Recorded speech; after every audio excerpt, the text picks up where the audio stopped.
बिस्मिल्लाहिर्रहमानिर्रहीम। अस्सलाम वालेकुम। मुझे उम्मीद है कि आप लोग बिल्कुल ठीक होंगे और घर पे रहते हुए अपनी पढ़ाई को खूब एंजॉय कर रहे होंगे। और मैं आप लोगों से यही कहना चाहूँगी कि पढ़ाई को एंजॉय करके करें, बोझ ना समझें, टेंशन ना लें कि पता नहीं क्या जो है वो मुसीबत पड़ गई है, हम इसको किस तरह से जो है वो करेंगे। जब भी आप खुशी से करेंगे या अपने माइंड में ये रखेंगे कि हमें नई चीज़ें सीखने के लिए मिल रही हैं ना, हम घर पे फ्री बैठे हुए हैं, हम यूनिवर्सिटीज़ कॉलेजेस नहीं जा रहे, लेकिन इस टाइम को हम बेहतर तरीके से यूटिलाइज जो है वो कर सकते हैं, तो आपको चीज़ें बहुत अच्छे से समझ आएंगी। अगर आप उसको कुछ मुसीबत समझेंगे, बोझ समझेंगे, तो वो आसान सी बात भी जो है वो आपको मुश्किल लगेगी। तो खुद को रिलैक्स, लाइट मूड में लेक्चर को एंजॉय करने की कोशिश किया करें और पूरा लेक्चर जो है वो सुनने के बाद ये अपने माइंड में देखा करें कि मुझे समझ में आई है इस बात की, ये नहीं आई। अगर कोई क्वेश्चन अराइज होता है तो you can ask to me, और इससे रिलेटेड कोई भी फर्दर जो है वो इन्फॉर्मेशन आप लेना चाहते हैं तो वो आप मुझे कमेंट्स में बताएं, ताकि मैं आप लोगों को मजीद जो है वो बताऊंगी। ठीक है जी, तो अपने लेक्चर का बाकायदा आगाज करते हैं। आज हम पढ़ेंगे टाइप्स ऑफ फाइल्स। कल हमने फाइल्स के बारे में जो है वो कुछ बात की थी और मैंने आप लोगों को बताया था कि डेटाबेस को बेहतर तरीके से समझने के लिए कुछ टर्म्स जो हैं वो आपके माइंड में होनी चाहिए, लाइक रिकॉर्ड क्या है, फील्ड्स क्या हैं, फाइल्स क्या हैं। ठीक है, तो अब उन्हीं को पे फर्दर जो है हम देख रहे हैं कि जो डेटाबेस में फाइल्स हैं उनकी कितनी टाइप्स हैं। जो हमारे पास डेटाबेस फाइल्स आती हैं, हम ऐसे नहीं कह सकते कि डेटाबेस में जो है file number 1, file number 2, file number 3 इस तरह की फाइल्स होती हैं। नो, कैसा होता है? डेटाबेस फाइल्स को हम देखते हैं through different point of view से, यानी कि फाइल की types from users point of view, उसको यूज करने के पॉइंट ऑफ व्यू से हमारे पास फाइल टाइप्स क्या आती हैं, हम उसको अंडरस्टैंड करने की कोशिश करेंगे। Then file types from functional point of view, जो फाइल्स हैं डेटाबेस की उनकी फंक्शनैलिटी के अकॉर्डिंगली उनकी टाइप्स कितनी होती हैं उसको देखेंगे। Then storage point of view, then at the end जो आप अपने रिकॉर्ड्स को स्टोर करते हैं ऑन डिफरेंट स्टोरेज मीडिया, तो उसके अकॉर्डिंगली हमारे पास कितनी फाइल टाइप्स जो है वो आ सकती हैं। 3 तरह के हमने पॉइंट ऑफ व्यूज को देखते हुए फाइल टाइप्स पे जो है वो आज उस पर गौर फिक्र करना है। Then number 1 is file types from usage point of view. तो देखते हैं कि हमारी file types usage point of view से जो हैं वो कितनी हैं। The types of files from usage point of view are as follows. Number 1 is master file, number 2 is transaction file, and number 3 is backup file. एक tip जो मैंने आप लोगों को पहले दी थी कि जब भी आप किसी न्यू टर्म को जो है वो देखते हैं या न्यू टर्म को सुनते हैं तो उस पे थोड़ा सा उसके नेम पे देखा करें कि उसका नेम जो है वो क्या है और उसके नेम का मीनिंग हमारे पास क्या आ रहा है, क्योंकि मोस्टली जो नेम्स हैं वो डिफाइन कर रहे होते हैं कि वो किस टाइप की जो है डाटा की बात हो रही है या किस चीज को जो है, किस टर्म को जो है वो हम यूज कर रहे हैं। Master file, what is master file? Master file is a major file that stores constant information for long period. master file में को कैसा डाटा है, कैसी फाइल है ये constant information स्टोर करती है long period of time के लिए। अच्छा जी, स्टूडेंट्स का डाटा हमने स्टोर किया हुआ है, तो स्टूडेंट्स के डाटा में for 1 second think about it, सोचें कांस्टेंट इंफॉर्मेशन क्या होगी। ऐसी कौन सी कांस्टेंट इंफॉर्मेशन है जो कि लॉन्ग पीरियड ऑफ टाइम के लिए हम स्टोर कर सकते हैं। कांस्टेंट का मतलब ये है कि उसमें चेंज नहीं आ रहा। क्या हो सकता है, सोचिए जरा। Yes, what is it? It can be the addresses of students. आप लोग के एड्रेसेस तो बार बार चेंज नहीं हो रहे होते ना, या फिर it's rare condition that you change your address. Mostly आप लोग के एड्रेस जो हैं, जो वो आपके कॉन्टैक्ट नंबर्स हैं, आपके घर का पता है, ये चीज़ें सेम रहती हैं। तो ऐसी फाइल्स जो कांस्टेंट इंफॉर्मेशन है और लॉन्ग पीरियड के लिए हमने इसको स्टोर रखना है, तो उस डाटा को हम कहाँ पे स्टोर करते हैं? मास्टर फाइल में वो डाटा जाएगा, जो कि हमें फ्रीक्वेंटली चेंज नहीं करना। फ्रीक्वेंटली चेंज वाली फाइल कौन सी हो सकती है? कौन सा ऐसी फाइल हो सकती है जो कि बार बार चेंज हो? स्टूडेंट्स की डाटा की ही हम बात कर रहे हैं। It can be your attendance. अगर आपकी अटेंडेंस के लिए कोई फाइल्स जो है वो बनाई गई हैं ताकि आपकी अटेंडेंस का रिकॉर्ड जो है वो मेंटेन रखा जाए, तो डेली बेसिस में उसमें डाटा जो है वो अपडेट किया जाएगा, डेली बेसिस पे जो है वो देखा जाएगा कि आपकी अटेंडेंस की वैल्यू जो है वो क्या है। तो वो ऐसी फाइल होगी जो कि फ्रीक्वेंटली चेंज हो रही होगी, तो उस डाटा को हम मास्टर फाइल में स्टोर नहीं करेंगे। मास्टर फाइल में कैसा डाटा आता है? It constant information for long period, ठीक है। Then we move towards next point, that is these are latest updated files. Updated files, जब भी कोई चेंज अकर होता है, when any change occurred in record, record में कोई भी चेंज आता है तो उसको अपडेट कर दिया जाता है मास्टर फाइल में। यानी कि मास्टर फाइल जो है वो अपडेटेड रहती है, उसका रिकॉर्ड जो है वो मेंटेन रहता है। जब भी कोई चेंज आए, जैसे हमने कहा कि एड्रेसेस को हम मास्टर फाइल में स्टोर करवाते हैं, तो किसी ने अपना एड्रेस चेंज किया तो उसको कहाँ पर अपडेट कर दिया जाएगा? मास्टर फाइल में। जब भी कोई चेंज अकर होता है तो उसको हम मास्टर फाइल में जो है वो स्टोर कर देते हैं। These files are never empty after their creation. एक दफा ये फाइल क्रिएट हो जाएं उसके बाद ये कभी भी एम्प्टी नहीं होती, यानी कोई भी कांस्टेंट रिकॉर्ड जो है वो इसमें स्टोर रहता है। तो जी यूजेज पॉइंट ऑफ व्यू से फर्स्ट वन थी मास्टर फाइल। मास्टर फाइल को हमने कहा कि ये किसी कांस्टेंट रिकॉर्ड को लॉन्ग पीरियड ऑफ टाइम के लिए जो है वो स्टोर करती है। और सेकेंडली क्या इंपॉर्टेंट बात है, it is the latest updated files. ये अपडेटेड फाइल्स होती हैं और एम्प्टी नहीं होती। Second one is transaction file. Transaction file क्या है? A type of file which is used to store data for processing is called transaction file. यानी कि वो डाटा जिस पे हम प्रोसेस करना चाहते हैं, जिसकी अभी प्रोसेसिंग कंटिन्यू है, यानी कि वो ट्रांजैक्शन की फॉर्म में है, उस पे वर्किंग हो रही है, तो उस डाटा को किस फाइल में स्टोर किया जाता है? In transaction file. A type of file which is used to store data for processing is called transaction file. या फिर जो है हम ये भी कह सकते हैं कि जब तक डाटा को हम मास्टर फाइल में, जब तक हम डाटा को मास्टर फाइल में जो है वो स्टोर नहीं कर देते, तब तक डाटा कहाँ पे रहता है? ट्रांजैक्शन फाइल पे। यानी कि जैसे हमने अटेंडेंस की फाइल ली थी, अटेंडेंस की फाइल क्या है कि उस पर कॉन्टिन्यूसली काम हो रहा है, वो मास्टर फाइल में नहीं है। जब उसकी वर्किंग कंप्लीट हो जाती है, कोई बैच हमारा कंप्लीट हो गया है, अब वो रिकॉर्ड हमें नहीं चाहिए, हमें उसको, हम हो सकता है कि हमें काफ़ी टाइम के बाद जो है उस रिकॉर्ड की ज़रूरत पड़े, तो ऐसे रिकॉर्ड को हम जो है वो ट्रांजैक्शन फाइल में स्टोर कर देते हैं। These are temporary files. ये टेम्परेरी फाइल्स होती हैं, इसमें डाटा जो है वो परमानेंटली स्टोर नहीं होता, या फिर हम क्या कहते हैं, it may hold data until the updation in master file. जब तक कि डाटा मास्टर फाइल में स्टोर नहीं हो जाता तब तक जो है वो ट्रांजैक्शन फाइल में रहता है। नादरा की अगर हम एग्जाम्पल देखें तो नादरा में क्या है कि आप अगर अपने आईडी कार्ड बनवाने के लिए या किसी भी काम के लिए आप जाते हैं, तो आपका रिकॉर्ड जो है वो ट्रांजैक्शन फाइल में मेंटेन किया जाता रहता है। उनका फिर कोई क्राइटेरिया होगा, after a day, after 2 days, after a week, after a month, जब भी जो है अपना डाटा जो है वो हेडक्वार्टर सेंड कर देते हैं, किसी ट्रांजैक्शन फाइल में स्टोर कर देते हैं, ट्रांजैक्शन फाइल से मास्टर फाइल में जो है वो स्टोर कर देते हैं, तो डाटा जो है वो लॉन्ग पीरियड ऑफ टाइम के लिए मास्टर फाइल में चला जाता है। और अगर आप जो है किसी करेक्शन के लिए जाएं तो वो आप लोगों को वेट करवा रहे होते हैं कि क्योंकि हमारा डाटा हेडक्वार्टर जा चुका है, अब वहां से डाटा अप्रूव होकर वापस आएगा तो तब हम कोई चेंज जो है वो कर सकते हैं। जब तक ट्रांजैक्शन फाइल में उनके पास डाटा मौजूद है, वो उनके एंड पे उसमें वर्किंग जो है वो कर सकते हैं, लेकिन जब वो मास्टर फाइल में अपडेट हो जाता है तो then it takes some time. These files can be empty, क्योंकि ये परमानेंट डाटा नहीं है, ये टेम्परेरीली डाटा को स्टोर कर रही हैं, तो इट मीन्स दैट कि ये एम्प्टी हो सकती हैं। जी यूजेज पॉइंट ऑफ व्यू से number 1 is master file, number 2 is transaction file and number 3 is backup file. Backup का मतलब क्या होता है? एडिशनल कॉपी ऑफ डाटा, ठीक है।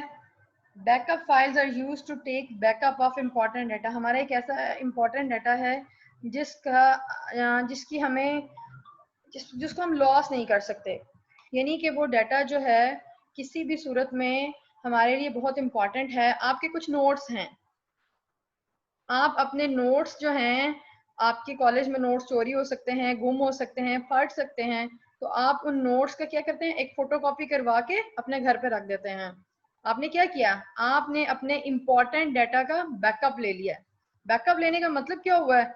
बैकअप लेने से क्या होगा कि वो डाटा जो है वो अब महफूज हो गया है, ठीक है। तो backup files are used to take backup of important data. और ये है क्या? ये it is additional copy of data, यानी आपके सेम डाटा की एक एडिशनल कॉपी है, एक एक्स्ट्रा कॉपी है जो आप अपने अपने उसकी सेफ्टी के लिए जो है वो क्रिएट की है। परमानेंट फाइल होती हैं, ये टेम्परेरीली नहीं होते, बैकअप जो है वो परमानेंटली स्टोर होते हैं। और हम बैकअप मोस्टली लेते क्यों हैं?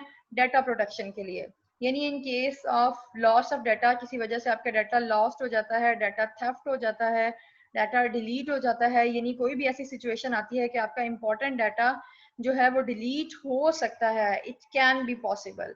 तो उस सिचुएशन में बेहतर तरीका क्या है कि आप अपने इंपॉर्टेंट डाटा का एक बैकअप रखें।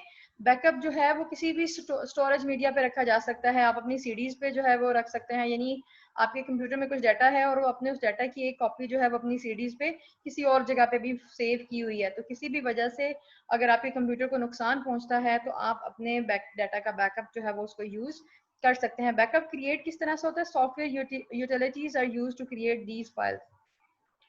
जो सॉफ्टवेयर आप यूज कर रहे होते हैं उन सॉफ्टवेयर में ये ऑप्शंस होते हैं कि आप अपने डाटा का बैकअप जो है वो लेना चाहें, तो अगर आप उन सॉफ्टवेयर को टिक कर देते हैं, ऑन कर देते हैं बैकअप को, तो वो क्या होता है कि वो ऑटोमेटिकली सॉफ्टवेयर जो हैं वो आपका डाटा का बैकअप जो है वो लेते रहते हैं और आप उनको जो है वो यूज कर सकते हैं। जी, first one is file types usage point of view. Master file हमने देखी जो कि लॉन्ग पीरियड ऑफ टाइम के लिए डाटा को स्टोर करती हैं, कांस्टेंट डाटा है इसमें। Then come transaction file. Transaction file में टेम्परेरीली डाटा है और जब तक वो मास्टर फाइल में नहीं जाता उस पर वर्किंग रहती है तो वो ट्रांजैक्शन फाइल में रहता है। और हम अपने डाटा की सेफ्टी के लिए जो एडिशनल कॉपी बनाते हैं उसको हम क्या कहते हैं? बैकअप। और these three types of files are according to usages point of view. What is the next one? File types from functional point of view. Functionality के अकॉर्डिंगली हमारे पास फाइल टाइप्स जो हैं वो क्या आती हैं? Functional point of view, in this point of view files are given proper identifier. हम अपने फाइल्स को प्रॉपरली आइडेंटिफाई करते हैं। कैसे आइडेंटिफाई करते हैं? By using some name. Files have some name at this point. इस पॉइंट पे हमारी फाइल का कोई ना कोई नेम होगा, उस नेम को यूज करते हुए जो है हम अपनी फाइल्स को अब यूज करेंगे। जो भी नेम होता है उसके दो पार्ट होते हैं, first is file name and second is file extension. For example, एक फाइल है, उस फाइल का नाम क्या रखा है? My work. ये नेम मैंने खुद से जो है वो चूज किया है, कुछ भी आप अपनी फाइल का कुछ भी नेम रख सकते हैं। My name dot doc. What is dot doc? Doc is extension. Doc क्या है? ये उस फाइल की एक्सटेंशन है। हमने क्या कहा कि हमारी फाइल के नाम के दो पार्ट्स हैं, एक उसका नाम होता है, एक उसकी एक्सटेंशन होती है। उसकी एक्सटेंशन से हमें पता चल रहा होता है कि ये किस टाइप की फाइल है। कभी ऐसा हुआ है कि आपने ऑडियो या कोई वीडियो ओपन की हो और वो डॉक्यूमेंट में अब जाके ओपन हो जाए जहां पर आप राइट करते हैं? आपने कोई वीडियो ओपन की हो और वो पेंट में जाके ओपन हो जाए? अगर ऐसा हो जाए तो आपको क्या होएगा? एरर आ जाएगा, आपकी स्क्रीन पे कुछ अननोन सी लैंग्वेज जो है वो सामने आ जाती है। अदरवाइज क्या होता है कि वीडियो की फाइल जो है वो वीडियो प्लेयर में ही ओपन होती है, डॉक्यूमेंट की फाइल जो है वो डॉक्यूमेंट एडिटर में ही ओपन होती है। यानी कि जिस टाइप की फाइल है वो हमें फाइल एक्सटेंशन से पता चल रहा होता है कि ये किस टाइप की फाइल है और उसके एडिटर में ही उसको ओपन किया जा सकता है। और इन दो पार्ट्स को जो है वो हम सेपरेट करते हैं by dot, name and extension, and it is separated by dot. और एक्सटेंशन हम नहीं दे रहे होते, हम जस्ट नेम लेते हैं। और एक्सटेंशन क्या है? It is assigned by software. जो सॉफ्टवेयर है वो ऑटोमेटिकली जिस टाइप का डाटा है, जिस एडिटर में आप काम कर रहे हैं उसके अकॉर्डिंगली जो है वो इसको नेम, इसकी एक्सटेंशन जो है वो असाइन कर देते हैं। ठीक है जी, फंक्शनल पॉइंट ऑफ व्यू से अभी हमने टाइप्स नहीं देखी। फंक्शनल पॉइंट ऑफ व्यू से हमने देखा कि इस पॉइंट पे हम अपनी फाइल्स को कोई ना कोई जो है वो नेम देते हैं और हमारे नेम के क्या होते हैं? टू पार्ट्स होते हैं, उसका नेम और उसकी एक्सटेंशन। अब देखते हैं इसकी types. There are two categories of files. Functional point of view से दो कैटेगरीज हैं। Number one is program file and number one is data file. Program file क्या है और डेटा फाइल जो है वो क्या है? प्रोग्राम फाइल क्या है? इट कंटेन्स सॉफ्टवेयर इंस्ट्रक्शंस जो भी सॉफ्टवेयर हैं, जिस भी सॉफ्टवेयर पे काम किया जा रहा है, उसकी जो इंस्ट्रक्शंस हैं, जो सॉफ्टवेयर इंस्ट्रक्शंस को यूज करते हैं, वो इंस्ट्रक्शंस कहाँ पे होती हैं? प्रोग्राम फाइल पे। बहुत इनिशियल लेवल पे हमने देखा था कि जो कंप्यूटर है, it is not an intelligent device, it use set of instructions to perform any task. कुछ सेट ऑफ इंस्ट्रक्शंस को यूज करते हुए कंप्यूटर जो है वो सारे टास्क को परफॉर्म कर रहे होते हैं। तो वो इंस्ट्रक्शंस जिनके थ्रू कंप्यूटर अपने टास्क परफॉर्म करते हैं, वो इंस्ट्रक्शंस कहाँ पे होती हैं? प्रोग्राम फाइल में। मोस्टली आप अपने कंप्यूटर में जब विंडोज को इंस्टॉल करते हैं, जब भी कोई विंडो इंस्टॉल करते हैं, कोई प्रोग्राम इंस्टॉल करते हैं, कुछ भी न्यू चीज जो है वो इंस्टॉल करते हैं, तो उसकी कुछ प्रोग्राम फाइल्स बन जाती हैं जिनको आप छेड़ नहीं रहे होते, आप उस पर कोई भी वर्किंग नहीं कर रहे होते। प्रोग्राम फाइल कौन यूज करता है? प्रोग्राम फाइल सॉफ्टवेयर यूज कर रहे हैं, ठीक है, to perform their working. Like कुछ सोर्स फाइल्स हैं, ऑब्जेक्ट फाइल्स हैं, एग्जीक्यूटेबल फाइल्स हैं, ये सारी फाइल्स क्या हैं? ये प्रोग्राम फाइल्स हैं।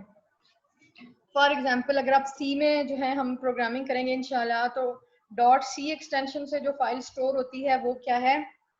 Program file. डॉट जावा जावा से जो है वो स्टोर होती है, तो वो क्या है? Program file. सी और जावा क्या है? It is high level language जिस पर हम अपनी प्रोग्रामिंग कर रहे हैं जी। तो फंक्शनल पॉइंट ऑफ व्यू से फर्स्ट फाइल टाइप हमने देखी है, that is program file. Second one is data file. Data file क्या है? अब इसमें क्या है? इसमें डाटा है। A type of file that contains data is called data file. Data files are created by the software being used. जो भी सॉफ्टवेयर आप यूज कर रहे हैं वो ही हमारी डाटा फाइल्स को क्रिएट कर रहे हैं। ये मैंने टेबल बनाया है, इसे बेहतर तरीके से आपको समझ आएगी। नोटपैड ऑटोमेटिकली जो है वो हमारे कंप्यूटर में होता है। नोटपैड की जो फाइल है वो कैसे स्टोर होती है? Dot text. This is a data file and this is the name of the file जो भी आप रखेंगे, and this is the extension. Word processors की जो फाइल्स हैं वो कैसे, किस एक्सटेंशन से स्टोर होती हैं? डॉट डॉक, डॉट आरटीएफ, कुछ भी हो सकता है। स्प्रेडशीट की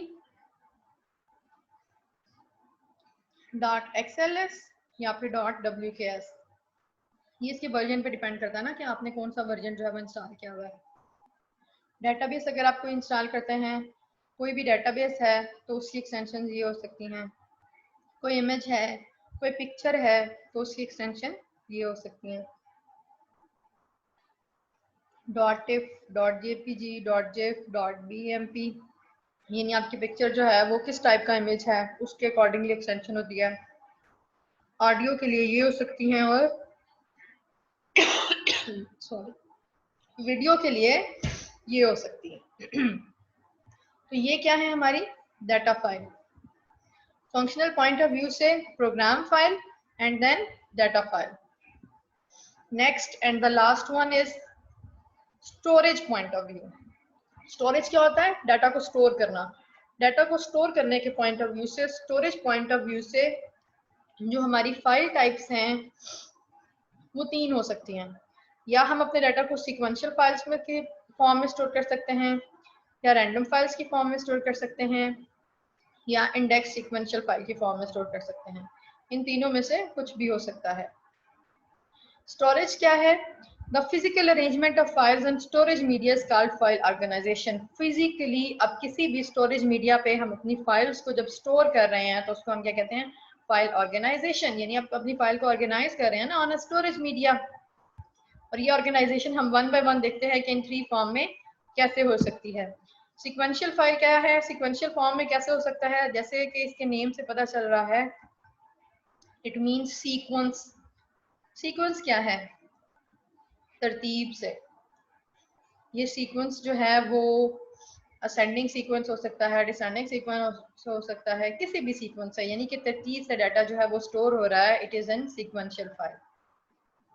The records are stored in sequence one after another as it arrives. जैसे रिकॉर्ड आते जा रहे हैं हमारे पास, उसी तरतीब से जो है वो रिकॉर्ड हमारे स्टोर होते जा रहे हैं। They can retrieved in the same order as stored. Retrieve का मतलब क्या होता है कि आपने अपने डाटा को, स्टोर डाटा को गेट करना है, एक्सेस करना है। जिस ऑर्डर में डाटा स्टोर है उसी ऑर्डर में आप अपने डाटा को एक्सेस भी कर सकते हैं। सीक्वेंशियल फाइल स्लो हैं। क्यों स्लो हैं? पहले हम सीक्वेंशियल फाइल के एग्जांपल देखते हैं। आपको अगर याद हो, अगर आपने कैसेट्स यूज की हों, अब ये स्टोरेज मीडिया यूज नहीं होता, लेकिन पहले जो है वो सॉन्ग्स के लिए या फिर इस तरह डाटा को स्टोरेज के लिए, just not only for songs, कि किसी भी तरह के डाटा को स्टोर करने के लिए जो है वो टेप स्टोरेज को यूज किया जाता था। कैसेट्स थी ना, तो कैसेट्स में क्या था? सीक्वेंशियल एक्सेस था। आपने अगर 3 पे जाना होता है तो आप 1 और 2 को सुने बगैर या 1 और 2 को प्रोसेस किए बगैर 3 पर नहीं जा सकते। अगर आप जल्दी से भी जाएंगे तो आप उसको जो है वो फास्ट फॉरवर्ड करेंगे, डायरेक्टली 3 पर आप नहीं जा सकते। This is sequential type of file storage. आपकी फाइल्स एक सीक्वेंस में हैं और आप इनको सीक्वेंस में ही एक्सेस करेंगे, that's why they are slow. अगर आपने रिकॉर्ड नंबर 7 पे डाटा को स्टोर करना है तो 1 2 3 4 5 6 को प्रोसेस किए बगैर हम 7 पर नहीं जा रहे, यानी हर दफा जो है हमें प्रीवियस डाटा को भी जो है वो प्रोसेस करना पड़ता है। This is sequential access. Next is direct और रैंडम फाइल। डायरेक्ट का मतलब होता है डायरेक्टली, और रैंडम हम कहते हैं कि यानी कुछ भी रैंडमली, 3 और 8 और 4 और 5, यानी कि किसी भी स्टोरेज लोकेशन पर हम जा सकते हैं। तो डायरेक्ट या रैंडम फाइल में क्या होता है? The files are stored in its calculated address.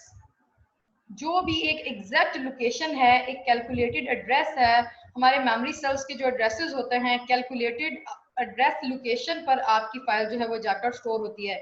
यानी जो उसका एड्रेस है वो उस लोकेशन पे स्टोर हो जाएगी, उसके प्रीवियस या उसके आगे पीछे कुछ भी डाटा है उसकी प्रोसेसिंग की जरूरत नहीं है। Each record can access directly. जैसे हम उसको इसकी कैलकुलेटेड एड्रेस पे स्टोर करते हैं, उसी तरह से हम डायरेक्टली उसको एक्सेस भी कर सकते हैं। The example of CD is example of direct file. CDs में डायरेक्टली आप जिसको क्लिक करेंगे वही ओपन हो जाएगा ना, आपको बाकी देखने की जरूरत नहीं पड़ती। It have a unique address and by using this address data can be retrieved easily. Addresses को यूज करते हुए डाटा को जो है वो रिट्रीव किया जाता है। ये डायग्राम में आप सीक्वेंशियल एक्सेस भी देखते हैं कि ये एक सीक्वेंस में है। और रैंडम एक्सेस में क्या है? आप रिकॉर्ड नंबर 2 को कर रहे हैं, आप रिकॉर्ड नंबर 7 से डाटा ले रहे हैं, देखें यहाँ पे 1 है, देन 3 आ गया, देन 7 2 8, यानी कि किसी भी ऑर्डर में हम अपने डाटा को स्टोर भी करवा रहे हैं और डाटा को एक्सेस भी कर रहे हैं। देन इंडेक्स सीक्वेंशियल फाइल, ये सीक्वेंशियल फाइल का बेटर वर्जन है, यानी सीक्वेंशियल फाइल को हमने जो है वो बेहतर तरीके से यूज जो है वो इंडेक्स सीक्वेंशियल फाइल में किया। इसमें क्या हो रहा है? The records can be accessed sequentially और रैंडमली बाय यूजिंग की वैल्यू। एक की वैल्यू जो है वो यूज की जा रही हैं, इन की वैल्यू के थ्रू जो है डाटा तो सीक्वेंस में ही है, लेकिन उसको एक्सेस करने के लिए और उसको स्टोर करने के लिए हम एक की वैल्यू यूज करते हैं। की वैल्यू के लिए हम कुछ इंडेक्स टेबल्स को मेंटेन करते हैं, और इंडेक्स टेबल, इसकी मैंने आपको एक एग्जांपल यहाँ पे दी हुई है। और इंडेक्स टेबल में क्या है? की वैल्यू है and it's corresponding addresses 10, and record number 10 का जो एड्रेस है वो यहाँ पे लिखा हुआ होगा, और इसको क्लिक करते हुए हम इससे डाटा को जो है एक्सेस कर सकते हैं। इसी तरह से 20 का, 30 का, यानी कि कुछ भी जो है वो वैल्यू हो सकती है। This index file is updated whenever any changes occur in file. जब भी आपकी फाइल में कुछ भी चेंज आता है तो इंडेक्स फाइल में भी जो है वो उसको क्रिएट कर लिया जाता है। This method requires more space on storage media. Storage media पे हमें जो है वो स्पेस ज्यादा रिक्वायर है। क्यों ज्यादा रिक्वायर है? क्योंकि हमने एक सेपरेट टेबल, एक इंडेक्स टेबल भी जो है वो स्टोर करवाया है। ये डायरेक्ट एक्सेस से स्लोअर है, लेकिन सीक्वेंशियल एक्सेस से बेटर है। अच्छा जी, एक दफा हम थोड़ा सा जो है वो रिव्यू करते हैं। हमने क्या देखा? File types from usage point of view. Usages point of view से क्या कौन कौन सी फाइल्स थी? कौन कौन सी थी? Think from your mind. Master file, transaction file and backup file. Master file क्या थी? Transaction, backup. Then functional point of view से कौन कौन सी फाइल थी? Program file, data file. Storage point of view से कौन सी थी? Direct file, then random file, sorry sequential file, direct file and index sequential file. यानी कि आप इसमें कंफ्यूज ना हो कि हमने इतनी ज्यादा फाइल्स पढ़ ली हैं पर ये पता नहीं क्या है। आप इस पेज पर आएंगे और आकर जो है वो आप गो थ्रू करेंगे कि यूजेज पॉइंट ऑफ व्यू से कौन कौन सी फाइल्स हैं, फंक्शनल पॉइंट ऑफ व्यू से कौन सी हैं, और स्टोरेज पॉइंट ऑफ व्यू से जो हैं वो कौन सी files हैं. If you have any question in your mind, put it in the comment and I will answer you. Thank you so much. Take care of yourself. Allah Hafiz.